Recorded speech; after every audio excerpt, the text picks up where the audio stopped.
નમસ્કાર આંગણવાડી કર્મચારી બહેનો, સ્વાગત છે તમારું આપણી આ યુટ્યુબ ચેનલમાં જેનું નામ છે ગુજરાતી જીકેની જમાવટ. તો ગુજરાત હાઈકોર્ટના 20 ઓગસ્ટ 2025ના ચુકાદાને આધીન રાજ્ય સરકાર દ્વારા આવતીકાલે જે છે તે પગાર વધારો જાહેર થાય તેવી શક્યતા છે. તો અત્યારે હાલના આંગણવાડી પગાર વધારાના સૌથી મોટા સમાચાર સાથે આપણે આજના વિડીયોમાં બહેનો ઉપલબ્ધ છીએ. તો વિડીયોના અંત સુધી આપ બન્યા રહો અને જો ચેનલમાં આપ નવા સબસ્ક્રાઈબર હોય તો અમારી ચેનલને બહેનો સબસ્ક્રાઈબ કરવાનું ભૂલશો નહીં. સાથે જ બાજુમાં રહેલું બેલ આઇકોન દબાવી ઓલ નોટિફિકેશન ઓન કરી લેશો, જેથી કરીને આવા મોટા બ્રેકિંગ ન્યૂઝ પગાર વધારાના તમને અમારા ચેનલ પરથી સરળતાથી ઉપલબ્ધ થઈ જાય.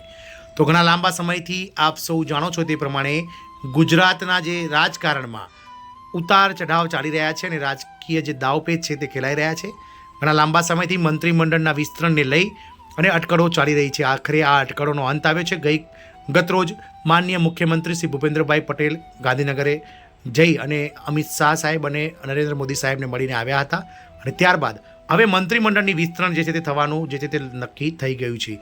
તો આવતીકાલે જ એટલે કે 17 ઓક્ટોબરે જ રાજ્ય સરકાર દ્વારા જે છે તે મંત્રીમંડળનું વિસ્તરણ થશે અને મંત્રીમંડળના વિસ્તરણ બાદ આવતીકાલે સાંજે જ કેબિનેટની બેઠક નવા મંત્રીઓ સાથે યોજાશે.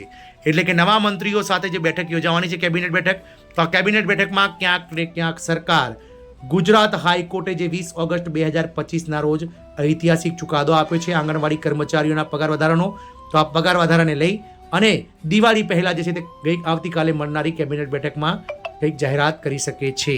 તો આવતીકાલે જ જે રીતે સવારે 11 વાગ્યા સુધીમાં તમામ નવા મંત્રીઓ જે છે તેમને શપથ ગ્રહણ કરવામાં આવશે, રાજ્યપાલ દ્વારા શપથવિધિ કરવામાં આવશે અને આવતીકાલે સાંજે 5 વાગ્યાની આસપાસ કમલમ ખાતે ગાંધીનગર ખાતે માનનીય મુખ્યમંત્રી શ્રી ભૂપેન્દ્રભાઈ પટેલની અધ્યક્ષતામાં નવા નિમાયેલા મંત્રીઓની જે છે કે આભાર વિધિ અને સાથે જ તેમની શુભેચ્છા મુલાકાત અને કેબિનેટની બેઠક પણ યોજાવા જઈ રહી છે. અને આ કેબિનેટ બેઠકમાં ઘણા મહત્વપૂર્ણ નિર્ણયો જે કહી શકાય કે દિવાળી પહેલાં લેવામાં આવી શકે છે અને ક્યાંક ને ક્યાંક આ નિર્ણયોમાં જે ગુજરાત હાઈકોર્ટે જે આંગણવાડી કર્મચારીઓનો પગાર વધારો 6 મહિનાની અંદર ગુજરાત સરકારને કરી આપવાનો જે ચુકાદો આપ્યો છે, આ ચુકાદાને લઈ અને ચર્ચા થઈ શકે છે.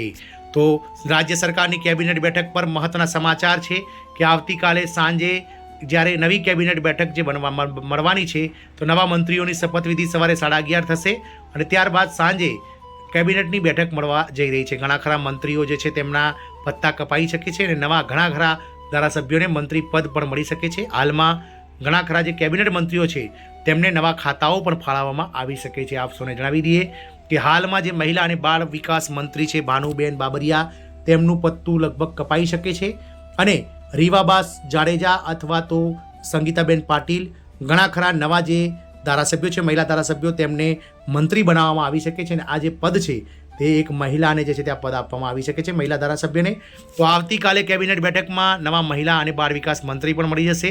સાથે ગુજરાત હાઈકોર્ટના ચુકાદાને આધીન જે કાર્યકર બહેનોને 24,800 અને તેડાગર બહેનોને જે 20,300 માનદ વેતન કરી આપવાનું ગુજરાત હાઈકોર્ટે જે ચુકાદો આપ્યો છે ગત ઓગસ્ટ મહિનામાં, આ ઐતિહાસિક ચુકાદાને આધીન ગુજરાત સરકાર આવતીકાલે મળનારી કેબિનેટ બેઠકમાં કંઈક ને કંઈક જાહેરાત કરી શકે છે. તો આવતીકાલે ફેસલાનો દિવસ છે, કારણ કે આવતીકાલે ગુજરાત સરકારનું સવારે મંત્રીમંડળનું વિસ્તરણ થશે. નવા મંત્રીઓ શપથવિધિ ગ્રહણ રાજ્યપાલ દ્વારા સવારે 11:30 સુધીમાં નવા મંત્રીઓને શપથ આપવામાં આવશે અને સાંજે નવા મંત્રીઓ સાથે માનનીય મુખ્યમંત્રી શ્રી ભૂપેન્દ્રભાઈ પટેલની અધ્યક્ષતામાં કેબિનેટની જે બેઠક મળશે, આ બેઠકમાં આભાર વિધિ સાથે નવા જે મંત્રીઓ છે તેઓ પોતાના જે કહી શકાય કે જે ખાતા ફાળવાયા છે તેનો પદભાર સંભાળશે અને નવી જાહેરાતો પણ કરશે. તો આવતીકાલે જ સવારે શપથવિધિ બાદ સાંજે કેબિનેટ બેઠક યોજાવા જઈ રહી છે. તો કેબિનેટ બેઠક બાદ જે છે તે નવા નિર્ણયો લેવાઈ શકે છે. આપ સૌને જણાવી દઈએ કે દિવાળી પહેલાં મળનારી આ અગત્યની કેબિનેટ બેઠક આવતીકાલે 17 ઓક્ટોબરે મળનારી છે. તો 17 ઓક્ટોબરે ફેસલાનો દિવસ કહી શકાય, કારણ કે ક્યાંક ને ક્યાંક સરકાર ગુજરાત હાઈકોર્ટના ચુકાદાને આધીન આ કર્મચારીઓના પગાર વધારાને લઈ અને આવતીકાલે મળનારી કેબિનેટ બેઠકમાં જાહેરાત કરી શકે છે. તો કર્મચારી બહેનો આવતીકાલની રાહ જોવાની રહી, કારણ કે કાલે ફેસલાનો દિવસ છે. સરકાર દ્વારા ક્યાંક ને ક્યાંક કેબિનેટની મળનારી બેઠકમાં નવા નિર્ણયો જાહેર કરી શકાય છે અને આ પગાર વધારો દિવાળી પહેલાં આંગણવાડી કર્મચારીઓ માટે જાહેર કરીને સરકાર આ કર્મચારીઓને દિવાળીની અનેરી ભેટ પણ આપી શકે છે.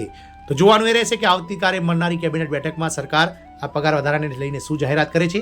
પરંતુ ક્યાંક ને ક્યાંક આજે નવી કેબિનેટ બેઠક મળનારી છે આવતીકાલે અને જે રીતે મંત્રીઓને શપથવિધિ કાર્યક્રમ થવાનો છે તે જોતાં જ હવે નવી આશા જન્મી છે કે સરકાર ક્યાંક ને ક્યાંક આગામી સમયમાં આ પગાર વધારાને લઈ અને હકારાત્મક જે છે તે વલણ અપનાવશે. જય હિન્દ, અસ્તુ.